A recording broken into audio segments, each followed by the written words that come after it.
하나님께서 오늘 저와 여러분에게 주시는 말씀은 스가랴 3장 1절에서 10절 말씀입니다.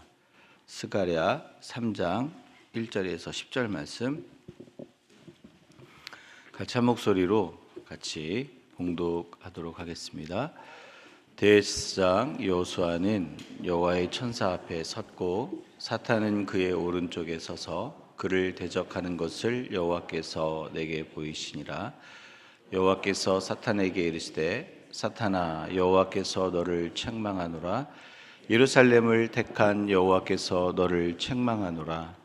이는 불에서 꺼낸 그슬린 나무가 아니냐 하실 때에 여호수아가 더러운 옷을 입고 천사 앞에 서 있는지라. 여호와께서 자기 앞에 선 자들에게 명령하사 그 더러운 옷을 벗기라 하시고 또 여호수아에게 이르시되 내가 내 죄악을 제거하여 버렸으니 내게 아름다운 옷을 입히리라 하시기로 그의 머리에 씌우소서 하매 곧 정결한 관을 그 머리에 씌우며 옷을 입히고 여호와의 천사는 곁에 섰더라. 여호와의 천사가 여호수아에게 증언하여 이르되 만군의 여호와의 말씀에 내가 만일 내 도를 행하며 내 규례를 지키면 내가 내 집을 다스릴 것이요 내 뜰을 지킬 것이며 내가 또 너로 여기 섰는 자들 가운데 왕래하게 하리라. 대제사장 여호수아야, 너와 내 앞에 앉은 내 동료들은 내 말을 들을 것이니라. 이들은 예표의 사람들이라. 내가 내 종 싹을 나게 하리라. 만군의 여호와가 말하노라. 내가 너 여호수아 앞에 세운 돌을 보라. 한 돌에 7눈이 있느니라. 내가 거기에 새길 것을 새기며 이 땅의 죄악을 하루에 제거하리라. 여호와가 말하노라. 그날에 너희가 각각 포도나무와 무화과나무 아래로 서로 초대하리라 하셨느니라. 아멘. 할렐루야. 우리 좋으신 하나님, 선하신 하나님을 찬양하고 찬양합니다. 여러분 기도해 주셔서 2주 동안 잘 휴가를 다녀왔고요. 우리 아이들 없이 아내하고 둘만 간 처음 쉼이었던 것 같아요. 하나님께서 제 영혼과 육체 가운데도 평강 주시고 기쁨을 주셔서 감사드리고요. 우리 동일하게 우리 모든 사랑하는 성도님들 심령과 육체 가운데 하나님의 평강과 또 기쁨이 충만하기를 축원하고 축복합니다, 여러분. 오늘 여호와의 천사 앞에 선 여호수아라는 제목으로 말씀을 나누겠습니다. 여러분 의리라는 말 많이 들어보셨죠? 한 15년 전인가 어떤 연예인이 나오기만 하면 TV에서 주먹을 쥐면서 뭐라 그러죠? 의리 그러잖아요. 한동안 유행하던 단어였던 것 같은데 의리라는 말이 있어요. 이 말은 인간관계에 있어서 마땅히 지켜야 할 도리 또는 행동들을 말합니다. 우리 어려움에 처해 있는 친구, 이웃을 못 본 채 하지 않고 그 어려운 줄 아는데 그 사람을 돕는 마음, 의리 있다 그러잖아요. 어려울 때 도망가면 뭐라 그래요? 의리 없다 이렇게 얘기하죠. 근데 서로 돕는 마음이, 이 의리가 윤리와 도덕을 무시한다면 그 의리는 잘못된 의리죠. 대표적으로 우리 조폭들 의리죠. 의리는 있지만 사실 온전한 의리는 아니죠. 그런데 의리보다 한 차원 더 높은 말이 있습니다. 그것은 신의예요. 신의라는 말은 상대방을 믿어주는 마음, 그리고 신뢰하는 마음을 포함하는 동시에 사회적으로도 공적으로도 옳고 바른 것이에요. 때문에 신의를 지키는 사람은 공적으로 옳아야 하기 때문에 대가 지불을 마다하지 않습니다. 신의는 저 사람을 믿어주고 어려울 때 도와주는 의리도 있지만 그것이 또한 공적으로 사회적으로도 옳고 바라야 돼요. 그게 신의예요. 안중근 의사가 이토 히로부미를 사살하고 이제 사형 선고를 받고 감옥에 갇혔어요. 그때 그의 어머니 조 마리아 여사가 아들에게 편지를 쓰죠. 그 편지 일부분을 제가 좀 소개해드리고 읽어드리도록 하겠습니다. 그 사형 선고를 받고 감옥에 있는 그 안중근 의사에게 조 마리아 여사가 이렇게 편지를 썼습니다.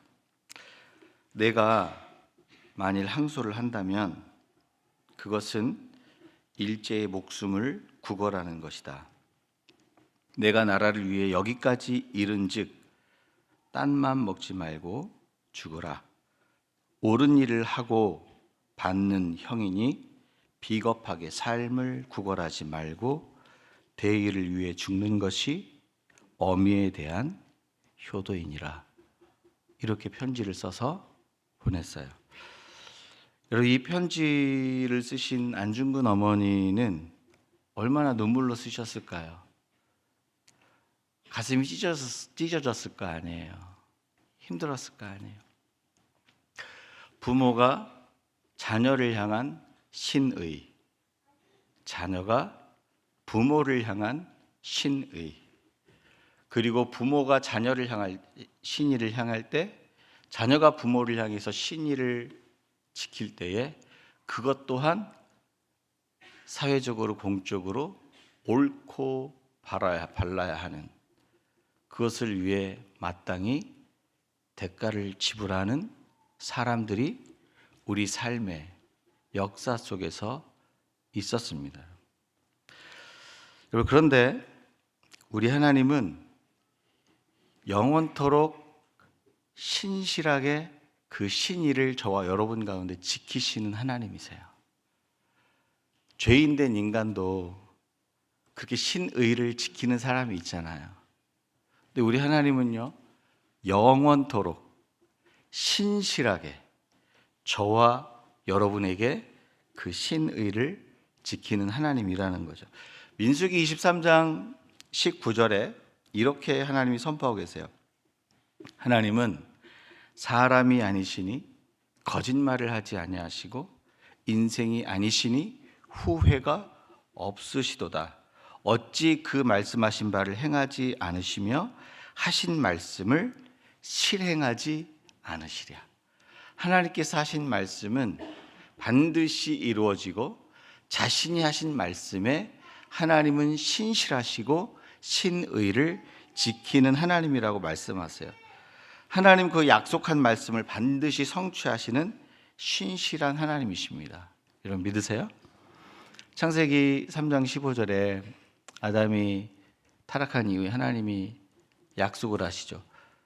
여자의 후손으로 인하여 죄와 사망의 권세를 하나님이 깨트리시겠다고 약속을 하시죠.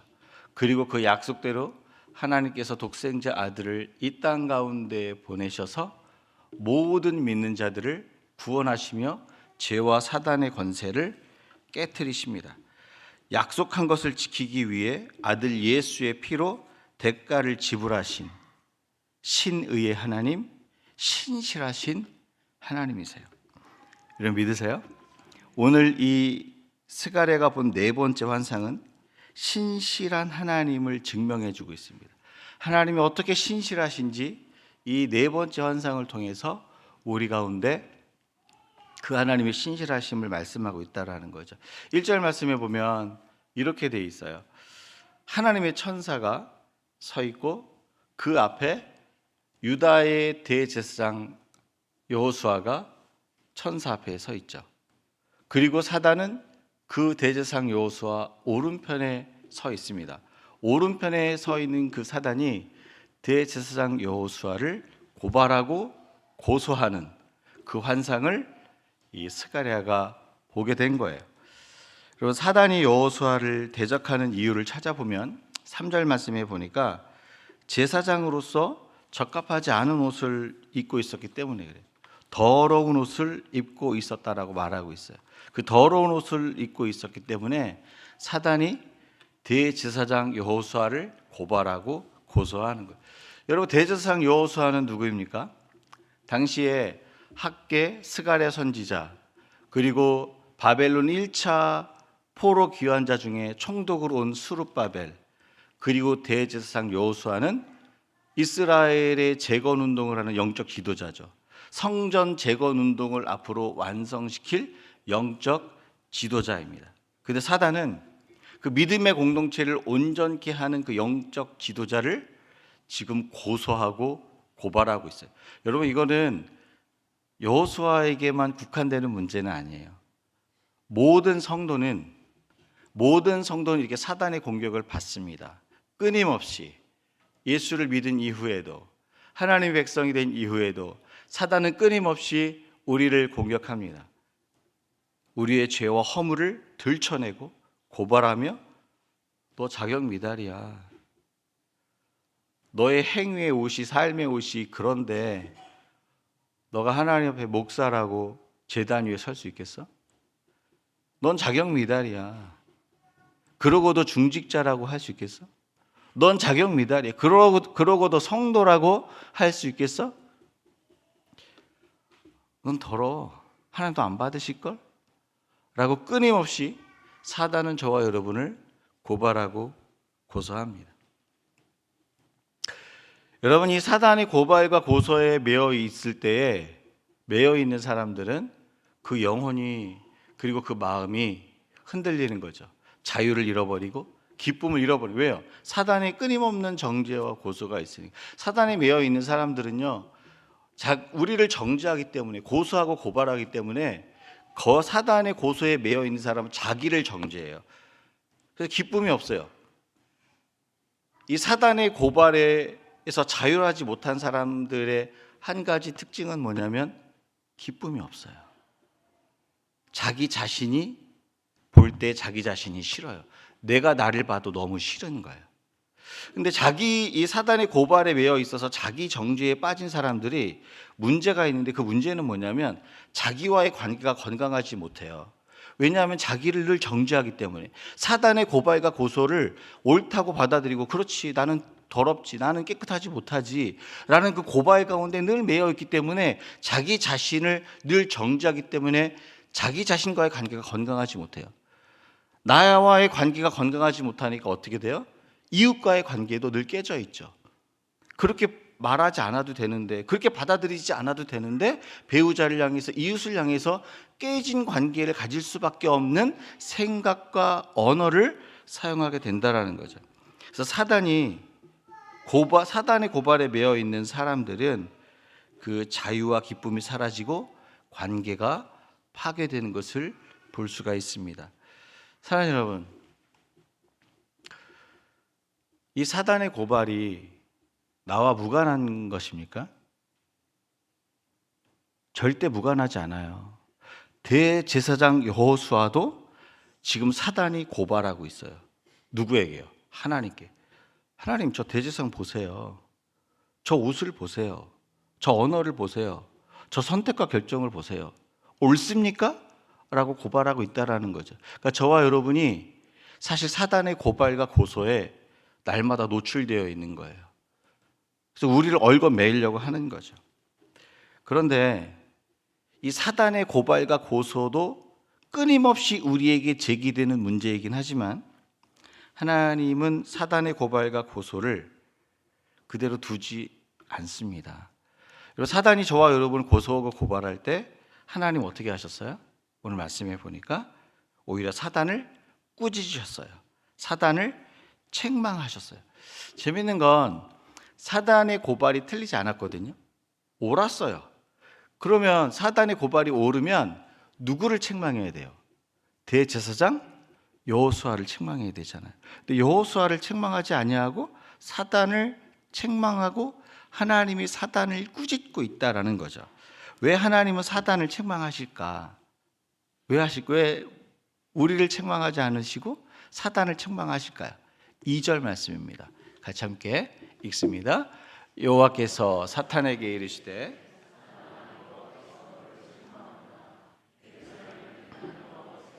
너를 책망하노라. 이는 불에서 꺼낸 그 쓸린 나무가 아니냐 하실 때에. 사단이 이 대제사장 여호수아를 고발할 때에 더러운 옷을 입었기 때문에 고발한 거거든요. 그러니까 자격이 없는 거예요. 이 자격 미달인 이 대제사장 여호수아, 제사장이 그 예복을 더럽혔잖아요. 그러니까 자격 미달인 것을 고발하고 자격 미달이라고 얘기한 그 사단의 고발은 틀리지 않았습니다. 옳았습니다. 근데 하나님은 오히려 사단을 책망하시죠. 그 이유가 2절 중반에 나와 있어요. 이렇게 얘기하고 있어요. 사단아, 여호와께서 너를 책망하노라. 예루살렘을 택한 여호와께서 너를 책망하노라. 이렇게 말하고 있습니다. 그러니까 예루살렘, 유다, 여호수아, 이 사람은 지금 어떤 존재예요? 하나님의 택함을 받은 존재. 하나님의 택함, 하나님의 약속 가운데 있기 때문에 사단의 고발이 있어도 하나님이 그 예루살렘과 그 유다를 책망하는 것이 아니라 사단을 책망하는 존재로 지금 우리 가운데 자신을 보여주고 계시고 계시하시고 드러내고 있다는 사실을 기억할 필요가 있습니다. 하나님은 약속에 신실하신 분이기 때문에 그 약속과 언약으로 맺어진 그 관계를 그냥 버리시고 내치시는 것이 아니라 그 약속에 의해서 우리를 대우하신다는 거죠. 이스라엘 백성들이 출애굽을 했어요. 출애굽을 해서 시내산에 도착하죠. 그게 출애굽기 19장 이야기예요. 출애굽기 19장 6절에 보면 너희가 제사장 나라가 될 것이요 나의 택한 민족이 될 것이라고 하나님이 그들을 택한 백성으로 언약을 맺습니다. 그리고 20장 이후에는 십계명이 나오고 하나님과 맺은 여러 가지 언약들이 약속들이 쭉 나와요. 근데 출애굽기 24장 7절과 8절에 보면 재미있는 표현이 있어요. 그 모든 언약서를 7절에 24장 출애굽기 24장 7절에 보면 그 모든 언약서를 낭독해서 읽게 하고 출애굽기 24장 8절에 그 언약으로 택한 백성, 택한 왕 같은 제사장 그 나라를 향해서 하나님이 이렇게 선포하십니다. 출애굽기 24장 8절에 이렇게 됩니다. 이 약속은 너희와 세운 언약의 피니라. 이게 지금 무슨 얘기를 하냐면 그 전에 이스라엘 백성들이 언약을 받고 비준하면서 제사를 드리거든요, 하나님께. 그 제사를 하나님이 받으시면서 뭐라고 얘기하시냐면 너와 나 사이에 피로 맺은 이 언약으로 내가 너를 택한 거야. 피로 맺은 언약을 깨트리는 자는 그 생명을 대신해서 값을 치러야 돼요. 그러니까 하나님이 결코 이 언약과 약속을 깨트릴 수 없는 관계로 그 백성을 저와 여러분을 불러 들이신 거예요. 여러분 믿으세요? 하나님과 유다가 이스라엘이 시내산에서 언약의 피로 택함을 받았기 때문에 끝까지 영원토록 유다를 변호하시고 사단을 책망하시는 거예요. 즉 하나님은 자신의 약속에 대해 신실하시기 때문에 사단을 책망하시고 유다와 여호수아를 변호하시는 겁니다. 사랑하는 여러분, 하나님은 그 약속 안에 있는 자들에게 오늘 이렇게 선포하세요. 내가 너희를 고발하는 사단을 책망하고 너희를 변호하는 일에 있어서 끝까지 신실하겠다라고 말씀하세요. 하나님은 그 자신의 백성을 변호하는 일에 신실하세요. 오히려 사단을 책망하시고 오히려 그 백성을 변호하시는 일에 끝까지 우리를 변호하세요. 여러분 믿으세요? 여러분 시내산 물론 학자마다 달라요. 이제 시내산 언약 이스라엘 백성들이 출애굽한 것을 어떤 신학자들은 BC 1200년대에 보는 사람이 있고 어떤 신학자들은 좀 보수적인 데는 1400년대에 보거든요. 근데 주로 이제 1400년대에 본다고 봤을 때에 지금 스가랴는 520년, BC 520년에 지금 이 말씀을 받는 거예요. 그러니까 900년이 지난 상태. 그 900년이 지난 그 상태에 이스라엘은 하나님을 떠났다 돌아왔다 떠났다 돌아왔다 계속 이것을 반복을 하게 됩니다. 그럼에도 불구하고 바벨론 그 포로 생활에서 돌아온 그 1차 포로 기한 때 돌아온 이 백성들 예루살렘과 이 대제사장을 향해서 뭐라고 얘기하십니까? 사단을 책망하시며 나는 여전히 너희를 변호하는데 신실한 하나님이라는 사실을 선포하고 계세요. 사랑하는 여러분, 하나님의 그 변호가 우리 가운데 있을 때 우리는 신앙생활이 행복하고 기쁜 거예요. 하나님의 변호가 없고 사단의 정죄가 우리 가운데 있을 때에는요, 그 신앙생활하는 데 기쁨이 없어요. 하나님의 변호가 날마다 우리 가운데 있어요. 하나님이 우리를 위하시면 누가 우리를 대적하리요? 만약에 어떤 존재와 어떤 상황이 우리를 대적하고 우리의 생각과 삶을 무너뜨리고 있다면 지금 우리를 신실하게 변호하시는 그 하나님의 그 변호가 우리 가운데 들리지 않아서 그래요. 하나님은 BC 1400년경에 또 하셨던 그 변호의 약속을, 피로 맺은 그 언약을 BC 520년 이 말씀이 기록된 그때에도 여전히 하나님은 신실하게 지키고 있다는 사실이에요. 그렇다면 오늘 2500년이 지난 지금 이후에 그분의 약속은, 그분의 신실함은 변하였을까요? 그렇지 않다는 거예요.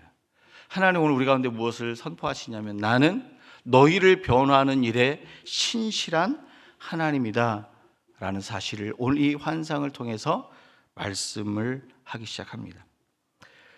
이렇게 신실하신 하나님께서 택하신 자들에게 베풀어 주시는 그 신실함이 구체적으로 나와 있는데요. 2절 말씀, 2절 중반 다시 한번 읽어봅니다.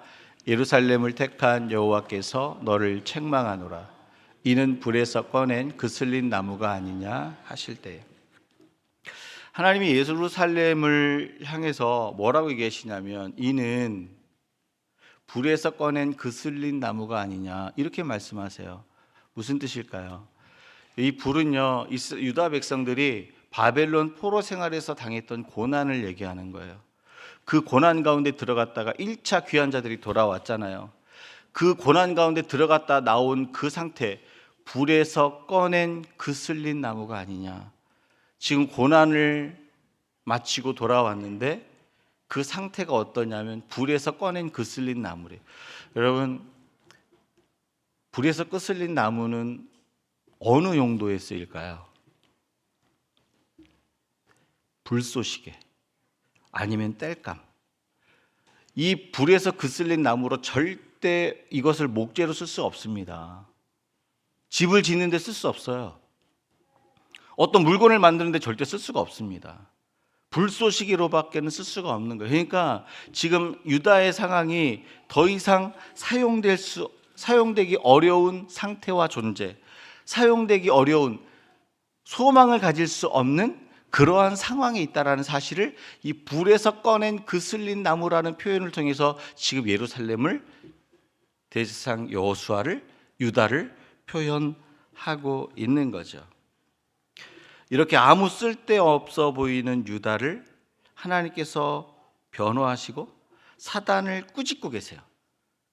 이 아무 쓸데없을 것 같은 쓸모없는 그 상황에 존재가 되고 상황에 놓여 있는 이 유다를 하나님 변호하시고 사단을 꾸짖고 있다는 것은 그들을 불쌍히 여기셔서 다시 새롭게 사용하시겠다는 하나님의 음성입니다. 하나님은 우리의 상황과 상태가 불에서 꺼낸 그슬린 나무 같은 그때에도 여전히 우리의 삶과 존재를 새롭게 하시는 일에 신실하세요. 하나님은 우리를 새롭게 하시는 일에 신실하세요. 여러분 믿으십니까? 즉 하나님 우리의 삶과 존재를 새롭게 하는 일에 신실하세요. 여러분, 불에서 꺼낸 그슬린 나무, 그 존재를 누가 써요? 사실 하나님 능력 많으시잖아요. 모든 게 가능하잖아요. 그러면 하나님 신실하게 사랑하는 좋은 제목들 많을 거 아니에요. 그렇잖아요. 그럼 그런 거 가져다가 건물을 세우고 사용하지, 왜 굳이 불에 그슬린 나무를 쓰시겠다고, 사용하시겠다고 사단을 꾸짖으시고 여호수아와 예루살렘을 두둔하십니까? 하나님의 언약 안에 있는 자들을요, 결코 하나님 버리지 않으세요. 그들을 신실하게 새롭게, 우리의 삶과 존재를 새롭게 하시는, 그 신실하게 새롭게 하시는 그것이 하나님이 하시는 일이에요. 그분의 신실함이에요. 여러분 믿으십니까?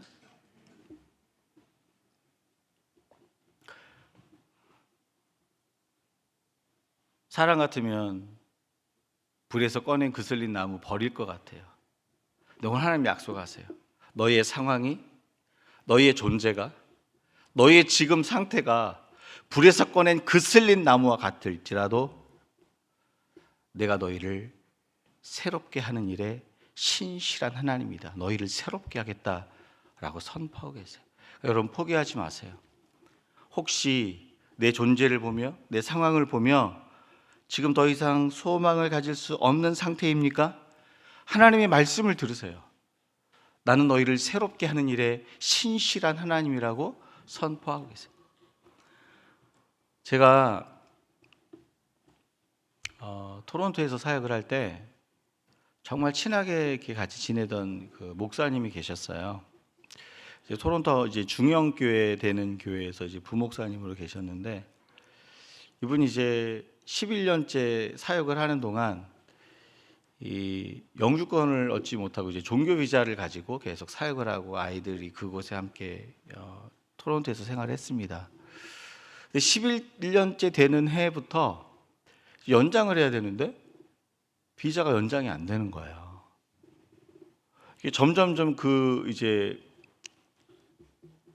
연장해야 되는 날이 다가오고 있는데 연장은 안 되고 결국은 리젝이 된 거예요. 근데 얘네들이 1학년이 안 되던 나이에 그 큰애가 저희 둘째랑 동갑이거든요. 1학년 큰애가 1학년 되던 애 왔고 초등학교 1학년 되던 애 왔고 그리고 11년이 지났기 때문에 애들이 한국말을 잘 못해요. 학교 가서 공부하는 게 굉장히 어렵잖아요. 비자가 연장이 안 되니까 그 교회에서도 그 목사님을 정말 붙들려고 애를 썼는데 그게 안 되니까 페이를 지급할 수 없고 그래서 그곳에서 사역을 할 수가 없게 됩니다. 그래서 거기서도 사역을 할 수가 없고 애들은 한국말이 안 되는데 지금 학교를 한국으로 이제 가야 되는 상황이 되는 상황이에요. 진짜 오늘 말씀처럼 불에서 꺼낸 그슬린 나무와 같은 더 이상 소망을 가질 수 없는 상황이 그 목사님 가운데 펼쳐졌어요. 사실 편법으로 여러 가지 거기에 스테이할 수 있는 길과 방법은 있었지만 그분이 그걸 선택을 안 하셨어요. 왜냐하면 내가 그걸 선택하고 어떻게 설교하냐고. 내가 그걸 어떻게 설교하냐고. 차라리 한국 가겠다고. 그러면서 한국말이 되지 않는 애들을 데리고 한국 갈 것을 결심을 합니다. 하나님의 신실하심을 붙들고 그분이 내 삶과 인생을 신실하게 인도하실 것을 믿고 한국행을 결심해요. 아무 맨바닥인 거죠. 근데 하나님께서요 그때부터 길을 열기 시작하시는 거예요. 한국으로 이주하는 모든 비용과 모든 것들을 기적과 같은 방법으로 하나님이 공급하셨어요. 그분은 이민사회 아시잖아요. 다 한 달 받으면 거의 2분, 잘하면 2분이고 아니면 뭐예요? 마이너스. 물론 목사님 저는 안 그런데요. 그런 분도 계시지만 대부분 다 그렇게 되잖아요. 그 상황에서 한국으로 가려고 하는 그 상황 가운데서 담임 목사 길이 열립니다. 그리고 그 아이들은요 지금 다시 토론토 대학으로 편입을 하기 위해서 공부할 수 있는 길이 열렸어요. 그분의 어떤 방법과 어떤 노력으로도 얻을 수 없는 것들을 하나님이 길을 여셨어요. 여러분 우리는 끝이라고 생각을 합니다. 정말 우리가 진흙 더미 같은 상황 가운데 놓여지는 때도 있어요. 근데 오늘 하나님은 불에서 그슬린 나무를 빼내시면서 우리 가운데 말씀하시는 게 뭐냐면 너와 나 사이에 피로 맺은 이 언약이 있으니 내가 너희를 새롭게 하는 그 일에 신실하리라. 사랑하는 여러분, 저와 여러분은 신실하지 못해요. 쉽게 등을 돌리고 쉽게 손바닥 뒤집듯이 사람도 이렇게 정리할 수도 있잖아요. 심지어는 우리가 신앙인이라고 하면서도. 근데 오늘 하나님이 하신 약속은 뭐냐면 내가 너희의 존재와 너의 삶을 새롭게 하는 일에 신실하리라. 이것을 지금 말씀하시는 거예요. 여러분 믿으십니까? 여러분 지금 혹시 삶의 길이 막혀 있어서 사방으로 우겨싸임을 당하고 있다 할지라도 하나님을 신뢰하는 자들은요 새롭게 하신 하나님 봅니다. 나를 보면 절망이죠. 여러분 나를 보는 사람들은 소망을 가질 수가 없어요. 상황을 보는 사람들은 길을 발견할 수가 없어요. 근데 하나님, 이 신실하신 하나님을 바라보면 우리를 새롭게 하시고 길을 내시는 하나님으로 인해서 하나님의 역사하심과 일하심을 보게 됩니다. 오늘 이 약속 가운데 저와 여러분이 들어갈 수 있기를 주 예수의 이름으로 축원합니다. 또 약속에 신실하신 하나님은 택한 백성들에게 의의 예복을 입혀주시는 일에 신실하세요. 우리의 삶과 존재를 새롭게 하시는 일에도 신실하시지만 우리에게 의의 예복을 입혀주시는 일에도 신실하세요. 왜요? 우리는 예수를 믿고 신앙생활을 하면서 어떤 일을 자주 합니까? 대제사장 여호수아와 같이 마땅히 우리가 깨끗하게 입고 있어야 할 예복을 더럽혀요. 그 더럽혀진 그 예복을 빠는 자가 복 있는 자잖아요. 그 빨게 해주시고 새롭게 해주시는 그 일을 신실하게 하시는 분이 하나님이시라는 거예요. 우리 3절에서 5절 말씀 같이 함께 읽습니다. 여호수아가 더러운 옷을 입고 천사 앞에 서 있는지라 그 더러운 옷을 벗으라. 또 여호수아에게 이르시되 내가 내 죄악을 제거하여 버렸으니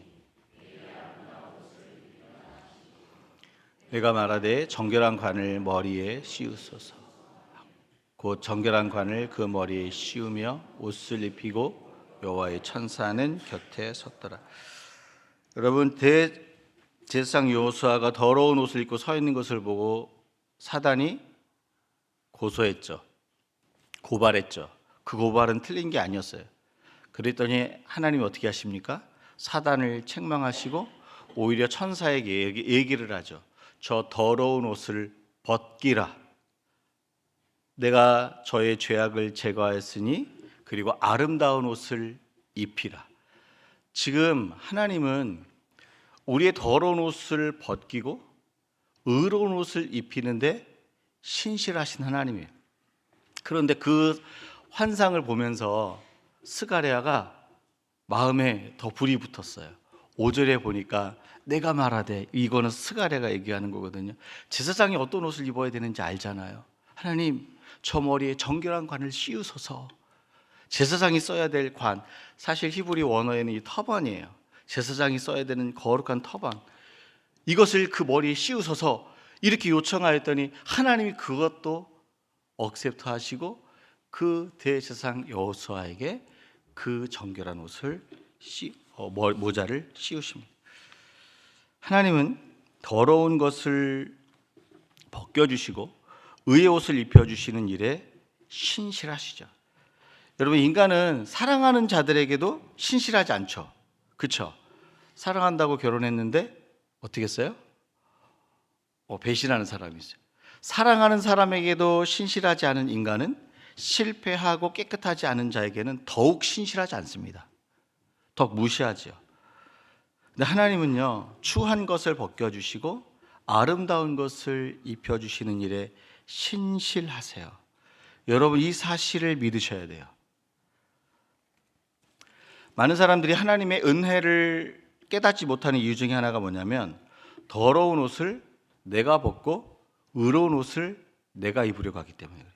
더러운 옷을 내가 벗으려고 애를 쓰고 의로운 옷을, 아름다운 옷을 내가 입으려고 애를 쓰는 이 사람들은요, 종교인이에요.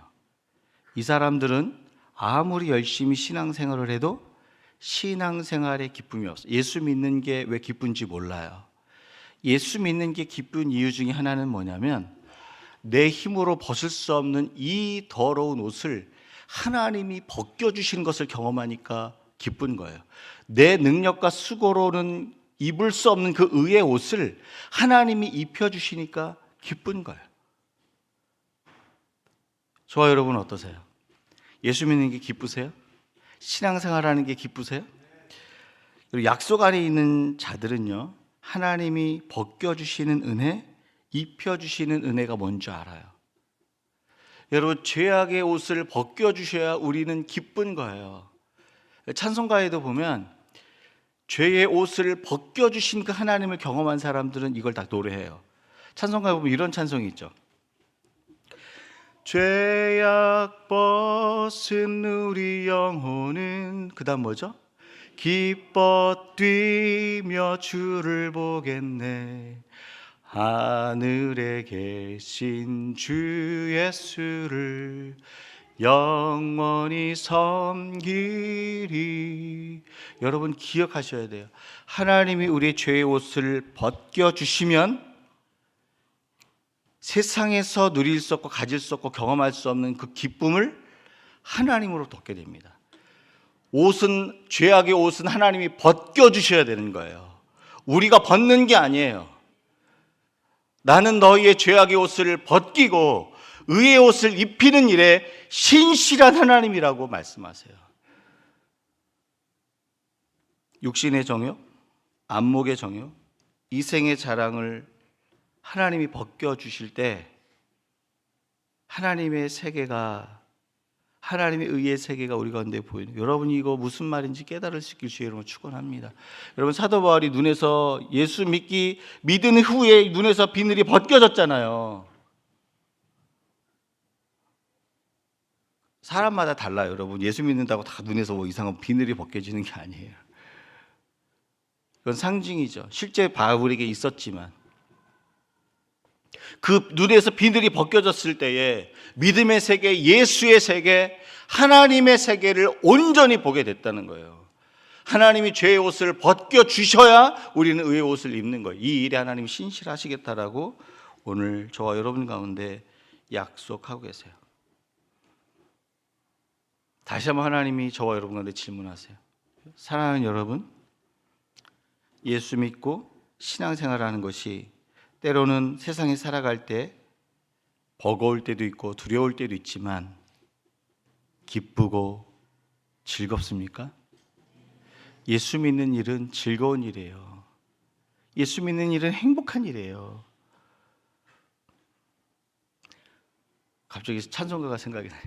주와 같이 길 가는 것 즐거운 일 아닌가. 예수 만난 사람 다 이렇게 고백한다니까요. 예수 만나지 못하면서 교회를 나오려고 하거나 그런 사람 어떻게 해요? 교회에 가서 예수 믿으면 세상 고리타분하고 재미없는 게 교회라고 생각하잖아요. 몰라서 주와 동행하고 주를 따라가며 더러운 옷을 벗겨주시고 새 옷을 의의 옷을 입혀주신 이 일이요, 즐겁고 행복한 일입니다. 이 일을 누릴 수 있기를 주 예수의 이름으로 축원합니다. 여러분, 마지막이에요.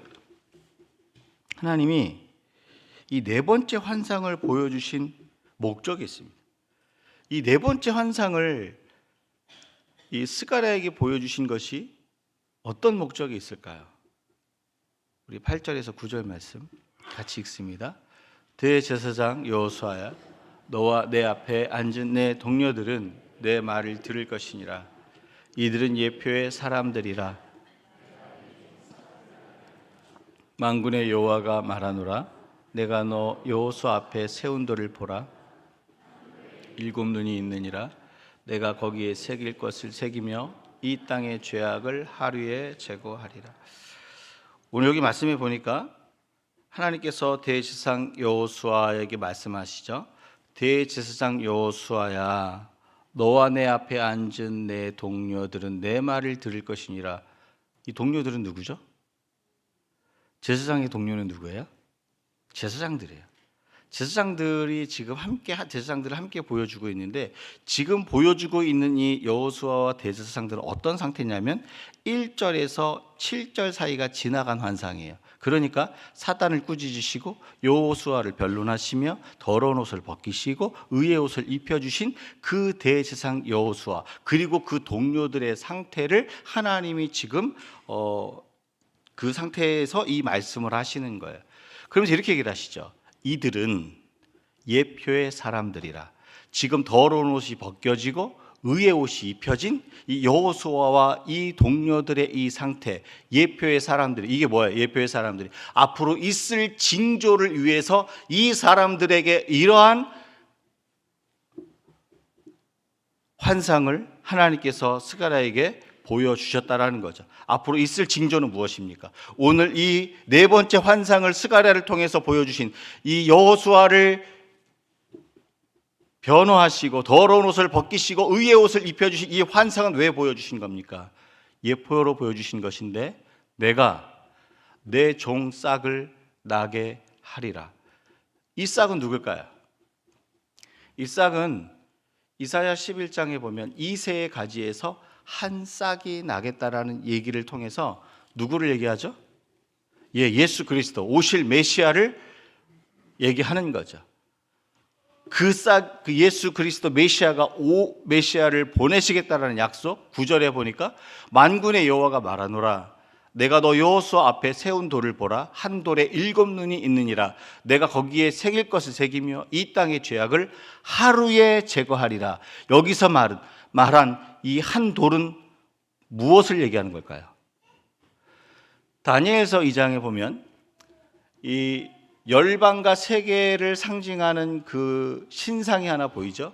그 열방과 세계를 상징하는 그 신상을 한 돌이 그것을 무너뜨리고 열방을 심판하는 돌을 보여줘요. 장차 오실 메시아 예수 그리스도를 얘기하는 거죠. 그러니까 8절과 9절 새싹 한 돌, 이것은 예수 그리스도를 얘기하는데, 그 예수 그리스도께서 한날의 죄악을 하루에 제거하는 사건은 무엇입니까? 십자가 사건이요. 그리스도를 통해서 예수 그리스도의 십자가 보혈로 모든 죄악을 사하는 그날, 10절에 보니까 그날에, 10절에 그렇게 되어 있어요. 그날에 무화과와 포도나무 아래 너희가 서로 초청하고 왕래하겠다라고 말씀하고 계십니다. 이거 무엇입니까? 하나님이 주시는 평강과 은혜를 누리는 삶의 상태예요.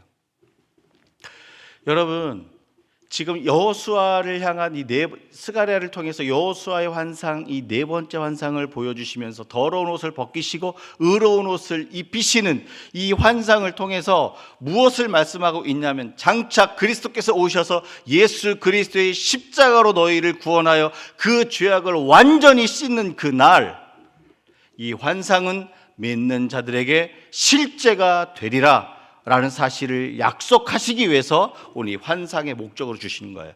물론 당시 유다와 그 예루살렘을 향해서 하나님의 회복과 하나님이 다시 그들을 거룩하게 사용하시겠다라는 예표로도 주신 것이지만, 그 예수 그리스도의 피로, 그 언약으로 하나님과 관계가 맺어진 그 모든 사람들에게 하나님께서 더러운 옷을 벗기시고 새로운 옷을 입히시겠다는 이 사실이 우리 가운데 실제가 되게 하는 사건으로 너희에게 약속을 주겠다라는 그 의미에서 이 네 번째 환상을 우리 가운데 주신 거예요.